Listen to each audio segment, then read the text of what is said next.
আসসালামু আলাইকুম প্রিয় দর্শক, আলোচনায় আপনাদের সকলকে আমন্ত্রণ জানাচ্ছি। আপনি পত্রিকার পাতা উল্টান আমার আওয়ামী লীগের পক্ষে বিপক্ষে যাদের মধ্যে ন্যূনতম বিবেকবোধ বিবেচনা বোধ আছে, দেশাত্মবোধ আছে, মুষ্টিমেয় কিছু রাজাকার শিরোমণি এবং আওলাদের রাজাকার ছাড়া কারো মধ্যে কিন্তু এটার সপক্ষে কোনো বক্তব্য নেই। কারণ আপনি যদি রাজনৈতিক দৃষ্টিকোণ থেকে চিন্তা করেন, আওয়ামী লীগের মতো একটা বৃহৎ রাজনৈতিক দলকে নিষিদ্ধ করে দেশের যে একটা অপূরণীয় ক্ষতির দিকে বা দেশটাকে যে একটা চরম অনিশ্চয়তার দিকে ঠেলে দিচ্ছে তারা, এটি আজকে সব মহলের মানুষের কাছে মোটামুটি স্পষ্ট। আমি যেটা মনে করি এটা নিয়ে আপনি বাংলাদেশ আওয়ামী লীগের কেন্দ্রীয় কমিটির নীতি নির্ধারক কমিটির ত্রাণ ও সমাজ কল্যাণ সম্পাদক, আপনি যে কথাটা বললেন যে আওয়ামী লীগকে নিষিদ্ধ করার অর্থ হলো বাংলাদেশে অস্থিতিশীল পরিস্থিতি অথবা এটা গ্রহণযোগ্য নয়। এই সরকার কেন, তারা তো আওয়ামী লীগকে একেবারেই মনে করছে যে আপনাদের কোনো শক্তিই নেই, বাংলাদেশের শতভাগ মানুষ আওয়ামী লীগকে বিরোধিতা করছে। এ বিষয়ে যদি আপনি বিস্তারিত বলেন। আমি দুঃখিত, আপনার কথাতে আমি জাম করেছিলাম। এটা যে কত বড় একটা হাস্যকর তামাশাপূর্ণ কথা, এটি তো প্রমাণ যে শতভাগ মানুষই আসলে এত বিষয় এখানে আছে যে আপনি আওয়ামী লীগকে নিজের দিকে তাকান, লক্ষ লক্ষ মানুষ আমি আওয়ামী লীগ নিজের ছবি দিয়ে জানান দিচ্ছে। ইভেন আপনি দেখেছেন যে একজন কূটনীতিক যিনি কোনো রাজনীতি করতেন না, তিনি বলছেন যেহেতু আওয়ামী লীগকে নিষিদ্ধ করা হয়েছে সেহেতু আমি এখন থেকে আওয়ামী লীগ করবো। এখন আওয়ামী লীগ নিপীড়নের মধ্যে আছে, নির্যাতনের মধ্যে আছে ভয়াবহভাবে।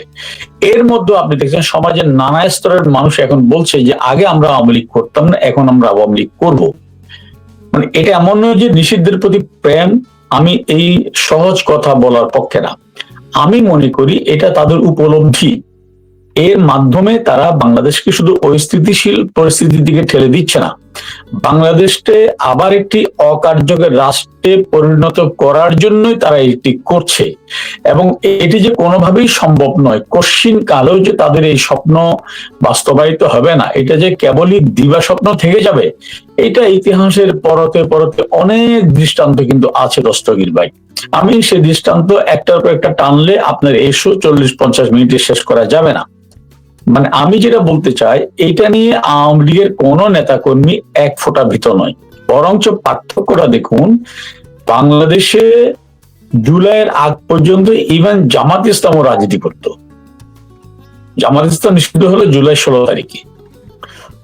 নিষিদ্ধ হবার আগেও তারা কিন্তু লুঙ্গির তো আশ্রয় নিয়েছিল। তারা আজকে অনেকে অনেক বড় বড় কথা বলে আমরা পালিয়ে যাই না, আমরা পালিয়ে যাই না, মানে পালিয়ে যাওয়ার সংস্কৃতি বাংলাদেশে তারাই শুরু করেছিল 71 সালে পরাজয়ের পর থেকে। এবং তারা এত ভীতু, এত বড় মুনাফেক, এত কাপুরুষ কোনোদিন বলতে পারেনি যে আমি ইসলামী ছাত্র শিবির করে আমি জামাত করি। ওরা হয়তো বলতো আমি ছাত্রলীগ, নাহলে বলতো আমি ছাত্রদল, নাহলে বলতো আমি কোনো রাজনীতি করি না, আমি তৌহিদি জনতা। অর্থাৎ নিজের পরিচয় দেওয়ার নাই। আর পক্ষান্তরে আপনি দেখুন, আওয়ামী লীগকে নিষিদ্ধ করার পরে সোশ্যাল মিডিয়ায় যে ঢেউ আমি আওয়ামী লীগ, এই যে একটা ভয়েস, এটা একটা প্রতিবাদী, এটা গর্জে ওঠা, এটি প্রমাণ করে যে আওয়ামী লীগের শক্তিটা কত গভীরে। যেখানে জানে যে আওয়ামী লীগ করি বললে 4 থেকে 14 বছরের জেল হবে, তবু মানুষের যে প্রতিবাদ, এটাকে কিন্তু পৃথিবীর কোনো শক্তি দমাতে পারে না। এটা আমি যেটা সুতরাং আমি মনে করি যে এটি এর মাধ্যমে আপনি লিখে রাখেন, আপনি লিখে রাখেন, আমি আবার বলছি, আই রিপিট, এই সিদ্ধান্তের মাধ্যমে বিএনপি তাদের রাজনৈতিক কফিনে পেরেক মেরে দিল। তারা তাদের রাজনৈতিক ইতিহাসকে আপনি এই যে কথাটা বললেন যে রাজনৈতিক একটি চরম ভুল বিএনপি গ্রহণ করলো, আপনি আওয়ামী লীগের শীর্ষস্থানীয় নেতা হিসাবে এটা কেন মনে করছেন? কারণ আমি শুধু আপনাকে দর্শক শ্রোতা যারা আমাদেরকে শুনছেন আমি জানিয়ে রাখি, আমাদের আজকের আমরা যে কথাগুলো বলি, আমি বলি যে অপ্রিয় সত্য কথার মুখোমুখি হচ্ছেন বাংলাদেশ আওয়ামী লীগের কেন্দ্রীয় কমিটির ত্রাণ ও সমাজ কল্যাণ সম্পাদক, আপনাদের অতি পরিচিত মুখ। তিনি আমার কথাগুলো গ্রহণ করছেন, যদিও কথাগুলো অপ্রিয়, এবং উনি উত্তর দিচ্ছেন, তার জন্য আমি ধন্যবাদ জানাই। আপনাদের প্রশ্ন থাকলে আপনারা জানাবেন। আপনারা যখন ক্ষমতায় ছিলেন তখনও তো আপনারা মনে করেছিলেন, বা অনেকে ভাবে, বা বিএনপি বলে যে আপনাদের মনে করেছিলেন যে বিএনপি কোনো শক্তিই নয়, যে তারা কখনো আবার ক্ষমতায় ফিরে আসতে পারবে। ঠিক একই কথা এখন আপনি বলছেন যে বিএনপি ভুল করছে, যে তাদের পেরেক মেরে দেওয়া হলো। এটা যদি একটু নেতা হিসাবে, কেন্দ্রীয় নেতা হিসাবে ব্যাখ্যা করতেন আপনাদের অবস্থা, আপনি দেখুন, তাহলে আমার দর্শক আমি একটা কথা আপনাকে বলি। এটা হচ্ছে কি, আপনি আমেরিকার মতো দেশে আছেন, আপনি জানেন যে পৃথিবীর কোন দেশে সেই দেশের সংবিধান পরিপন্থী কোনো আইন হতে পারে না। সেটা আইন হলো, সেই আইনটা কিন্তু কোর্টে গেলে বাতিল হয়ে যায়। আর আওয়ামী লীগ নিষিদ্ধ করা এটা টোটালি সংবিধান পরিপন্থী একটা বিষয়। আমাদের সংবিধানের 26 ধারা সেটা অ্যালাউ করে না। হ্যাঁ, তো এই আইনটি অটোমেটিকলি কোর্টে গেলে বাতিল হয়ে যাবে। হ্যাঁ, নাম্বার 2, হ্যাঁ আপনি বলতে পারেন যে তারা তো কোর্ট কন্ট্রোল করবে, হ্যাঁ করবে, কিন্তু কাহা তক পারে, কতক্ষণ পারবে? জনরোষ কাকে বলে তারা যদি এটা বুঝতেন তাহলে তারা এই সিদ্ধান্তে যেতেন না। নাম্বার 2, আপনি দেখুন, বিএনপির মহাসচিব ছোট মোটো নেতা নয়, তিনি প্রকাশ্যে বলেছিলেন যে কোন রাজনৈতিক দল নিষিদ্ধ করাতে বিএনপি সমর্থন করে না। এবং বিএনপির যে আজকে যিনি আইনমন্ত্রী, তিনি বলেছিলেন যে আমরা আওয়ামী লীগ নিষিদ্ধ হোক সেটা চাই না, কারণ এটা বেআইনি। উনি কিন্তু বর্তমান আইনমন্ত্রী। তাহলে বিএনপি কি সে কথাগুলো তখন শুধু মানুষের সাথে প্রতারণা করার জন্য বলছিলেন? এই কথাগুলো আজ কিন্তু মানুষের মুখে মুখে আলোচিত হচ্ছে। আরেকটা সংকটটা দেখুন, বাংলাদেশে আজকে কেন আমি বলছি যে তারা শেষ প্যারেকটিভ মারলো। একটি রাজনৈতিক দলের কাজ কি? একটি রাজনৈতিক দলের কাজ হচ্ছে প্রথমে তাদেরকে যেভাবে হোক, তারা তো ভোটে নির্বাচিত, তাদের যে ভোটার, তাদের যে জনগণ, আগে তাদের সমস্যাগুলো সমাধান করা এবং তারা কি চায় সেটাকে মাথায় রেখে সে অনুযায়ী কাজ করা। বিএনপি কি এর ধারে কাছে আছে? আজকে আপনার এপ্রিল মাস চলছে, এখনো কি স্কুলে ছেলেমেয়েরা বই পেয়েছে?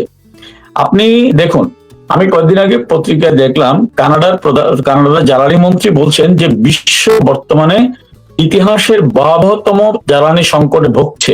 অথচ আমরা কেউ কিন্তু কানাডার পেট্রোল পাম্পে কোনো গাড়ির দীর্ঘ লাইন দেখি নাই। আর বাংলাদেশে আমরা দেখছি গাড়ির লাইন মাইল ছাড়িয়ে গেছে। এবং আমরা এটাও দেখছি যে তেলের জন্য ড্রাইভাররা অপেক্ষায় করতে করতে ক্লান্তিতে ঘুমিয়ে পড়েছে। আর সেখানে বাংলাদেশের জ্বালানি মন্ত্রী, বাংলাদেশের সড়ক মন্ত্রী সহ মন্ত্রীরা সমস্বরে বলে বেড়াচ্ছে যে তেলের কোনো সংকট নাই। ওকে, ভেরি গুড। তেলের সংকট যদি না থাকে তাহলে যারা তেলের জন্য লাইন ধরে দাঁড়িয়ে আছে ওরা নিশ্চয়ই ফ্যাসিস্টের দোসর, ওরা নিশ্চয়ই সরকারের ভালো চায় না। এবং যে পেট্রোল পাম্প গুলা থেকে মাইকে কন্টিনিউয়াসলি ঘোষণা দেওয়া হচ্ছে তেল নাই, সরকার কি তাদের এটা নিয়ে কোনো মাথা ব্যথা আছে? পার্লামেন্টে এটা নিয়ে কোনো আলোচনা আছে? আজকে দ্রব্যমূল্যে আগুন, বিএনপির মহাসচিব প্লাস এলজিআরডি মন্ত্রী তিনি বলছেন দ্রব্যমূল্যের দাম আরো বাড়বে, এখন আরো বাড়বে। ওকে, এটা আমি তাদেরকে সাধুবাদ জানাই যে উনি মানুষকে অ্যালার্ট করেছেন, কিন্তু বাড়লে মানুষের বেতন কি বাড়বে? মানুষ এই সংকট মোকাবেলা করবে কিভাবে? এটা নিয়ে কোন আলোচনা আছে পার্লামেন্টে? আজকে আপনি 7 সিস্টার খেয়ে ফেলবেন ভারতে, আমি একটু বলতে দেন, আমি উত্তরটা দিয়ে তারপর বলবেন। 7 সিস্টার খেয়ে ফেলবেন ভারতে। হ্যাঁ, এখন আপনি বলছিলেন যে ওই পাইপলাইন দিয়ে আজকে ভারত আপনাকে সহযোগিতা করছে, তো এখন আপনার দেশ বেচা হয় না, এটা নিয়ে পার্লামেন্টে কোনো আলোচনা আছে? শেখ হাসিনা যখন এই পাইপলাইন করেছিলেন আসাম থেকে, তখন বলা হয়েছিল যে শেখ হাসিনা বাংলাদেশে সবকিছু ইন্ডিয়া পাঠানোর জন্য সেটা করা হচ্ছে, এখন তো আসছে, তো এটা নিয়ে কোনো পার্লামেন্টে আলোচনা আছে? গ্যাস নাকি পাঠিয়ে দেবে, গ্যাস বাংলা রাইট, হ্যাঁ, গ্যাস চলে যাবে, কিন্তু এখন ওখান থেকে আসছে তেল। এটা নিয়ে পার্লামেন্টে কোনো আলোচনা আছে? গত কয়েকদিন আগে পত্রিকা দেখলাম, সোশ্যাল মিডিয়া নয়, যে গ্রামে মানুষ আপনার মোমবাতি আর হেজাল জ্বালিয়ে মাছ এবং তরি তরকারি বিক্রি করতেছে, বিদ্যুৎ নাই মানুষের। এটা নিয়ে সরকারের পার্লামেন্টে কোনো আলোচনা আছে? বঙ্গবন্ধু কন্যা 9 লক্ষ ভূমিহীনকে বাড়ি দিয়েছিল, মাথার উপর ঠাই দিয়েছিল, সেগুলো দখল করে বিএনপি যুবদলের সন্ত্রাসীরা সেগুলো তাদেরকে ভাড়া দিচ্ছে। এই অসহায় মানুষের এই সংকট নিয়ে পার্লামেন্টে কোনো আলোচনা আছে? বিশ্বব্যাংক গতকাল আশঙ্কা প্রকাশ করে যে আগামী কিছুদিনের মধ্যে 10 লক্ষের বেশি মানুষ চরম দারিদ্র্য সীমার নিচে চলে যাবে। সেই সংকট মোকাবেলা নিয়ে পার্লামেন্টে কোনো আলোচনা আছে? তারা আলোচনার দুইটা, আওয়ামী লীগ নিষিদ্ধ করো এবং জুলাই সনদ বাস্তবায়ন করো। জুলাই সনদ ছিল নাকি জুলাই সন্ত্রাসী ছিল, নাকি জুলাই জঙ্গি হামলা ছিল? আচ্ছা, এটা তো আমার বক্তব্য না। মন্ত্রী, জুলাইয়ের অন্যতম যোদ্ধা আসিফ সাহেব কি বলেছেন? ডিপ স্টেট থেকে আমাদেরকে 5 বছর ক্ষমতায় থাকার প্রস্তাব দেওয়া হয়েছিল, এরপরও কি কারো কোনো সন্দেহ থাকতে পারে এটা কি আন্দোলন ছিল নাকি কনস্পিরেসি ছিল? হ্যাঁ, এটাও ঠিক, as a political party, as a government party এই কনস্পিরেসি সম্পর্কে সচেতন হতে না পারা, সচেতন হতে ব্যর্থ হওয়া, প্রতিরোধ করতে ব্যর্থ হওয়া, মোকাবেলা করতে ব্যর্থ হওয়া, এটা আমাদের ব্যর্থতা। কিন্তু এটা আন্দোলন ছিল না। এবং আমি বলি, আজকে আবু সাইদের হত্যার জন্য 2 জনকে ফাঁসি, বিভিন্ন জনকে নানা মেয়াদে কারাদণ্ড দেওয়া হয়েছে। এটা কি আগের লিখিত রায় নয়? কারণ একটা মানুষের শাস্তি হবে এভিডেন্সের ভিত্তিতে। আমি আদালত নিয়ে কোনো কথা বলতে চাই না, কিন্তু এভিডেন্সের ভিত্তিতে সেখানে ময়না তদন্তে বলা হয়েছে যে তারকে গুলি করে হত্যা করা হয়নি, তাকে পেছন থেকে আঘাত করে হত্যা করা হয়েছে। তারপরে এই রায়, এটা নিয়ে কোনো আলোচনা আছে? এই জন্য বলছি, আমি কথাগুলো এই জন্য বলছি, বিএনপি যদি তাদের, আমি ধরে নিলাম তাদেরকে মানুষ ভোট দিয়েছে, যারা ভোট দিয়েছে তাদেরকে নিয়ে যদি বিএনপি পার্লামেন্টে কথা বলতো, তারাই যদি বলতো আওয়ামী লীগ নিষিদ্ধ করো, তাহলে এটা হয়তো যুক্তিসহ হইতো। কিন্তু সেটা কি হয়েছে? যদিও বা এই ভোট নিয়ে অনেক কথা আছে, এতদিন তো আওয়ামী লীগের ভোট নিয়ে তারা সমালোচনা করে নাই, এমন কোনো কিছু নেই, যা খুশি মনের মাধুরী মিশিয়ে বলেছিল। আজকে এই ভোটটা কেমন হয়েছে প্রসঙ্গক্রমে আসছে, সেটা আমার আওয়ামী লীগের দাবি না। এই ভোট কেমন হয়েছে সে সম্পর্কে মাস্টার মাইন্ড জঙ্গি মাহফুজের বক্তব্য হচ্ছে কি ভাগাভাগির নির্বাচন। এই ভোট কেমন হয়েছে সেই সম্পর্কে জামাতের মহাসচিবের বক্তব্য হচ্ছে ইতিহাসের সেরা ইলেকশন ইঞ্জিনিয়ারিং এর নির্বাচন। এই ভোট কেমন হয়েছে সেটা নিয়ে টিআইবির প্রতিবেদন হচ্ছে 12.5% ভোট আগের দিন সন্ধ্যায় হয়ে গেছে, 24% ভোট জাল হয়েছে। ধরে নিলাম তবু একটা নির্বাচন, তো তারা যাকে ভোট দিয়েছে তাদের সংকট মোকাবেলার, তাদের সমস্যার সমাধান করার কোন আলোচনা আপনি কোথাও দেখেছেন? আপনি বলছেন কি 20,000 কিলোমিটার খাল খনন করবেন, কেন? কৃষি উৎপাদন বাড়ানোর জন্য। দ্যাটস গুড ভাই, কৃষি উৎপাদন বাড়ানোর জন্য 77 সালে খাল খনন করা হয়েছিল, এখন পৃথিবীর কোন দেশে খাল খনন করে না। আপনি এখন সেখানে আধুনিক প্রযুক্তির সমাবেশ ঘটাবেন যাতে উৎপাদন 1 বার 2 বার 3 বার 4 বার করা যায়। That's call. আমিনুল ইসলাম ভাই, আমি শুধু সংযোগ করতে চাই যে একজন ব্যক্তি 17 বছর ব্রিটেনে, লন্ডনে অবস্থান করে উনি 50 বছর আগের কুদাল নিয়ে নামলেন কেন মাঠে? আমি আজীব মামলা, আমি সেটা বললাম, এটা আজীব মামলা না। আপনি বলছেন কি এই মেট্রো রেলে ঢাকার 16 থেকে 18% মানুষ চড়ে, এই জন্য এটা অপ্রয়োজনীয়। ভাই, হোয়াট দ্য হেল? আপনি 17 বছর কি করলেন লিডার? তাহলে তো বিমানে তো বাংলাদেশের 0.1% মানুষ চড়ে না, তাহলে বিমানটা বন্ধ করে দেন। ঢাকা বিশ্ববিদ্যালয়ে তো বাংলাদেশের 1% স্টুডেন্ট পড়াশোনা করে না, বন্ধ করে দেন। আমেরিকার হার্ভার্ড, আপনার অক্সফোর্ড, ওখানে তো ওই দেশের 1% স্টুডেন্ট চান্স পায় না, তাহলে ওটা বন্ধ করে দেন। এই লন্ডনের পাতাল রেল কত % মানুষ ব্যবহার করে, যেটা সবচেয়ে এই যদি হয় একজন মানুষের থিঙ্কিং লেভেল, আপনি ওই থিঙ্কিং লেভেল দিয়ে আপনি ধ্বংসাত্মক কিছু করতে পারবেন। আওয়ামী লীগকে নিষিদ্ধ করতে পারবেন আইনের শৃঙ্খলায়, কিন্তু ভাই এইভাবে আইন দিয়ে রাজনীতি হয় না। আইন দিয়ে রাজনীতি হলে বঙ্গবন্ধু ফাঁসি হয়ে যেত পাকিস্তান বলেই। আমি বলি আপনাকে, কেন আপনি বলছি আওয়ামী লীগ আগে নিষিদ্ধ হয়েছে সেটা আমি বলবো না। এক সময় বাংলাদেশে মুসলিম লীগ কারা করতেন, বাংলাদেশের মানে এই জনপদের সবচেয়ে বড় রাজনৈতিক দল ছিল মুসলিম লীগ, এবং সেই দলের নেতা ছিলেন এই সমাজের সবচেয়ে অভিজাত পরিবারের মানুষগুলো, যাদের বাড়ির সামনে দিয়ে প্রজারা ভয়ে হেঁটে যেতেন না, খুব প্রয়োজনে যেতে হলো জোতা খুলে মাথা নিচু করে হেঁটে যেতেন। বঙ্গবন্ধু সেই মাথা নিচু করে জোতা খুলে হেঁটে যাওয়া সাধারণ মানুষদেরকে নিয়ে 49 সালে আওয়ামী লীগ করলেন। আপনি দেখুন তো, মাত্র 5 বছরের মাথায় ক্ষমতার 1 লক্ষ মাইল দূরে থেকে এই সাধারণ কৃষক শ্রমিক প্রজা, যারা সামন্ত প্রভুদের বাড়ির সামনে বয়ে হাঁটতো না, তাদেরকে নিয়ে একটি রাজনৈতিক দল করে তিনি 5 বছরের মাথায় সে মুসলিম লীগকে ভূমিধস পরাজয়ের স্বাদ দিলেন। আচ্ছা, মুসলিম লীগকে বাংলাদেশে কেউ নিষিদ্ধ করেছে? কোথায় এখন মুসলিম লীগ? ইভেন যুদ্ধ অপরাধের দায়ে দণ্ডিত জামাত, সেই দলটার জন্ম পাকিস্তানে, পশ্চিম পাকিস্তানে এই দলকে কেউ নিষিদ্ধ করেছে? কোথায় পশ্চিম পাকিস্তানে জামাত আজকে? বাংলাদেশে জামাত কেউ নিষিদ্ধ করেছে? বোর্ডালে সিট পায় 2টা বা 3টা, বা বিএনপি হ্যাক করলে 15-16টা। এটাই তো বাস্তবতা। বাংলাদেশের লেফটি রাজনীতি যারা করে তাদেরকে কেউ নিষিদ্ধ করেছে? এক সময় স্বাধীনতার পরেও বাংলাদেশে আওয়ামী লীগের পরে অনেক বড় রাজনৈতিক দল ছিল, ন্যাব ভাসানী, ন্যাব মুজাফফর, জাসদ, কমিউনিস্ট পার্টি, এগুলো। ওদের কাউকে কেউ নিষিদ্ধ করেনি। আজকে কোথায়? আর আওয়ামী লীগকে বারবার নিষিদ্ধ করেছে, আর আওয়ামী লীগ কোথায়? এরপরও কি বুঝিয়ে বলার দরকার আছে যে আওয়ামী লীগকে আপনি আইনের জাতা কোলে অথবা আইনের শৃঙ্খলে আবদ্ধ করতে চেষ্টা করবেন, কিন্তু এটা বুমেরাং হবে। আপনি সুন্দর করে ব্যাখ্যা করেছেন, অসংখ্য ধন্যবাদ এই বিষয়টাকে পরিষ্কার করার জন্য এবং এই হার্ড প্রশ্নটা নেওয়ার জন্য। আপনাকে আরেকটি প্রশ্ন একজন করেছেন আমাদের অনলাইনে, এবং সেই সাথে আমিও যুক্ত করতে চাই আসলে এই প্রশ্নটাই। উনি বলছেন, বদিরুজ্জামান বদরুল, দস্তগীর ভাই, আওয়ামী লীগ এখন কি করবে আমিনুল ইসলাম ভাইয়ের কাছে জানতে চাই। সংক্ষেপ কিন্তু খুব স্ট্রেইট, খুব শক্ত প্রশ্ন।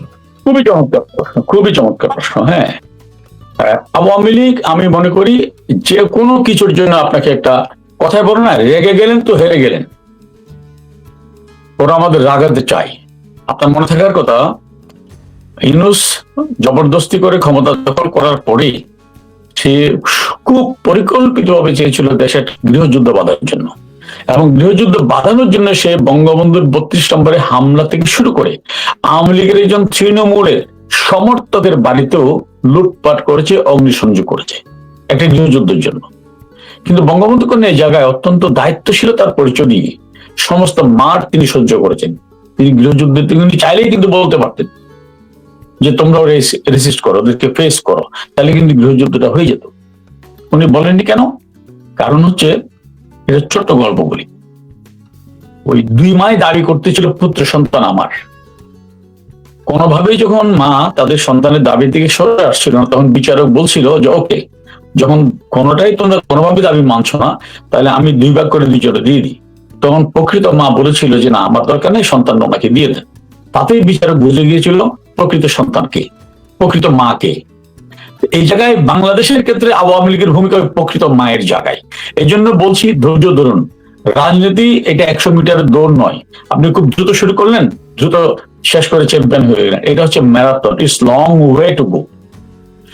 49 সাল থেকে আজ অব্দি ইতিহাসের বাঁকে বাঁকে আওয়ামী লীগের উপরে নানা বাধা বিপত্তি, নিপীড়ন, নির্যাতন এসেছে, কিন্তু প্রত্যেকবার আওয়ামী লীগ তাদের নেতৃত্বে দূরদর্শিতা দিয়ে, ধী শক্তি দিয়ে, কম হয়নি, শুধু আওয়ামী লীগের নেতৃত্বে স্বাধীন বাংলাদেশ আমরা পেয়েছি, এটা বাস্তবতা। তাই আমি ওই ভাইকে বলতে চাই, একটু ধৈর্য ধরুন। আওয়ামী লীগ পথ হারায়নি অতীতে, আওয়ামী লীগ ভবিষ্যতে পথ হারাবে না। টোটাল পরিকল্পনা এখানে আমাদের কিছু কৌশলের কারণে এখানে বলা যাবে না, বাট এটা নিশ্চিত থাকুন, আওয়ামী লীগ হারিয়ে যেতে আসেনি। যে দলটা আওয়ামী লীগ জন্ম দিতে পারে, সে দল একটি আইনি হুকুমে, আইনি শৃঙ্খলে সে দলকে আটকে রাখা যাবে না।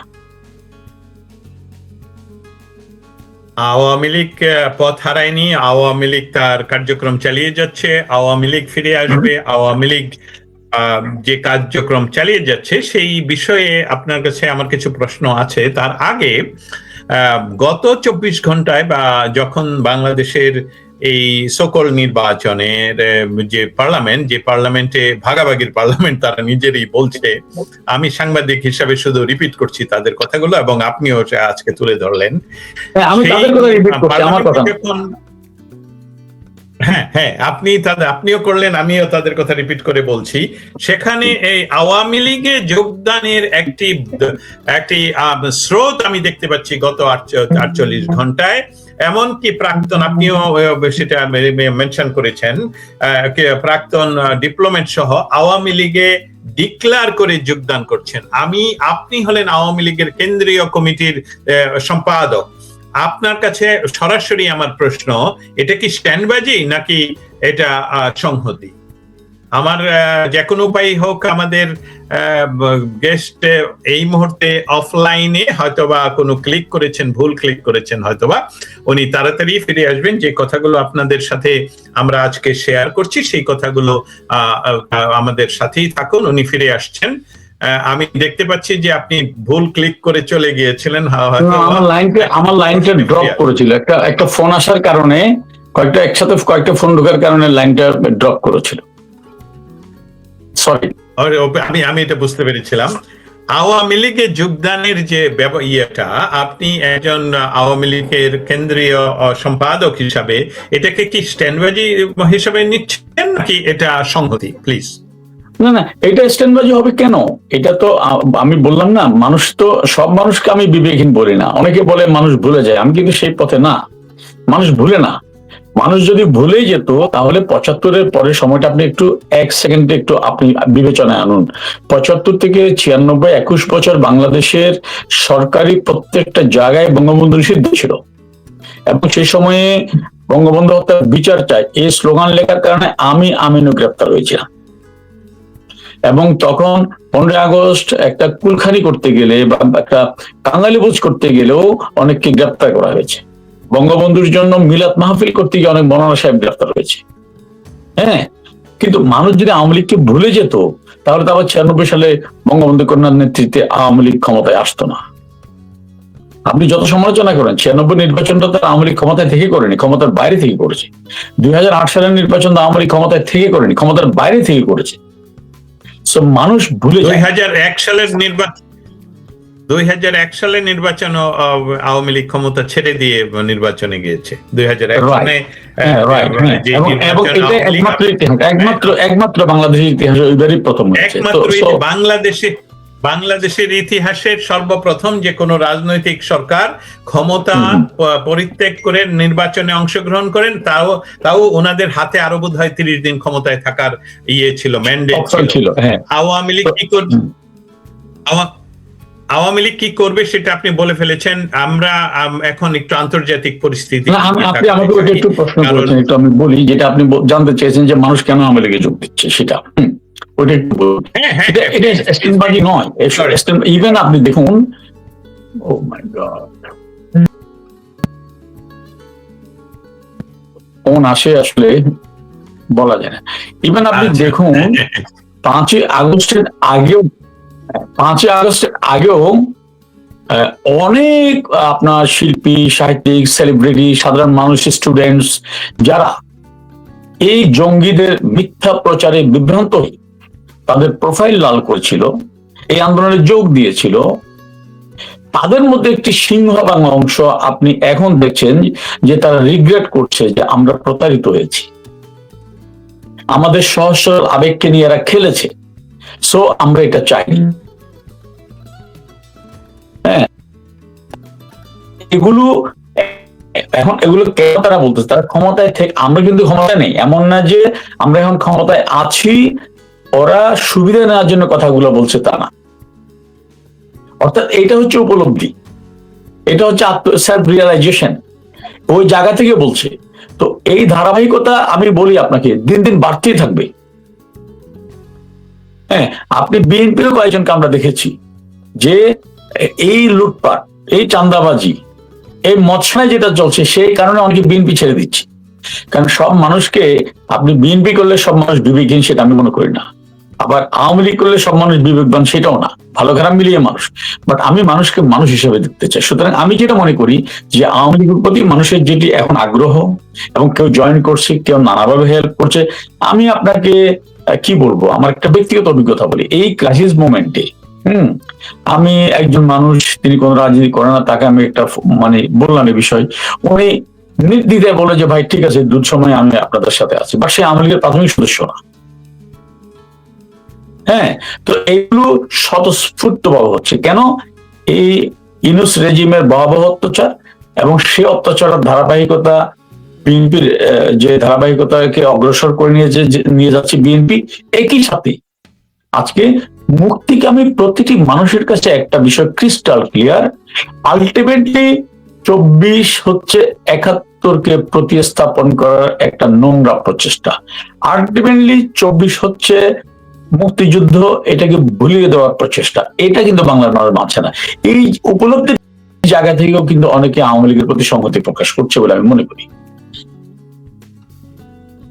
হ্যাঁ, আপনার সাথে আপনি যখন কথা বলছিলেন তখন আমার এখানে টেক্সট মেসেজে কানাডা থেকে একজন জিজ্ঞেস করলো, আমি আওয়ামী লীগে যোগদান করতে চাই, আমিনুল ইসলাম ভাই, কিভাবে যোগদান করব? এটা কানাডা থেকে আমি স্বাগত জানাই। এই যে উনি আওয়ামী লীগে যোগদান করতে চান, আপনাকে টেক্সট মেসেজ দিয়ে এই বিপদের দিন উনি বলেছেন আপনাকে, এই যে তার সাহস, এতে কিন্তু তার যোগদান হয়ে গেছে। এবং এটি আপনার মাধ্যমে আজকে হাজার হাজার মানুষ দেখবে, কালকে হয়তো লক্ষ মানুষ দেখবে।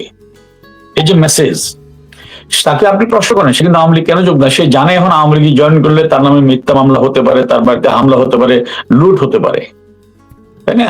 তবু সে চায়, কারণ এটা হচ্ছে বিবেকের তাড়না, এটা হচ্ছে দেশপ্রেম, এটা হচ্ছে অন্যায়ের বিরুদ্ধে প্রতিবাদ। এটাই মানুষ স্বতঃস্ফূর্ত ভাবে করে এবং সব জায়গায় সারা পৃথিবীতে। এই জন্য বলছি, আপনাকে বললাম না যে এই জন্য বলছিলাম যে এর সিদ্ধান্তের মাধ্যমে বিএনপি তার রাজনৈতিক কফিনে পেরেক মারছে এবং আওয়ামী লীগের বিজয়ের সম্ভাবনাকে তারা দ্রুততম করছে। এই জন্য বলছিলাম।